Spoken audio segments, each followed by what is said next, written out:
এই লেবুর চাষাবাদ পদ্ধতি আসলে কি বাংলাদেশে আমাদের যে কাগজে লেবু সহ অন্যান্য যে লেবু রয়েছে চাষাবাদ হয় সেটার মতোই না এর কোনো পার্থক্য আছে?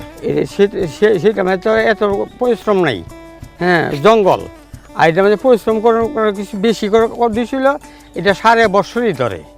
এক পার্টিতে আমি 5 লক্ষ টাকা আনছি, লেবু নেওয়া আছে আর টাকাও দিয়ে যাচ্ছে, কিছু কাটতেছে, আবার রেটটা কিছু বাড়তে পারে, এবছর কমতো না। আচ্ছা, মানে 170 টাকা যে রেট রয়েছে কেজি, হ্যাঁ সেটি আরো বাড়বে আশা করি। আশা করি এই বছর বাড়বে।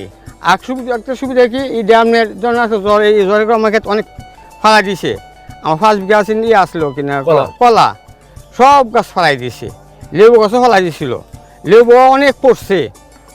সাপ অনেক পরে আবার লেবার দেখা তুলে দিছি, সুযোগ করে দিছি, আবার লেবু গাছ যাতে গেছে। কিন্তু প্রতি 1 মাস 1.5 মাস 2 মাস পর পরই এটা স্প্রে করে দিই।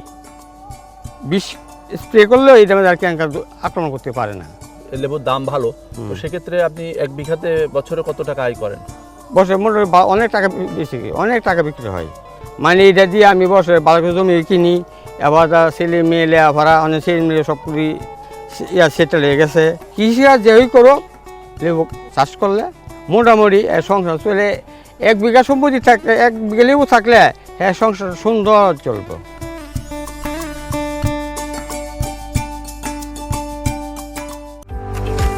সৌজন্যে আকিজ ফিড।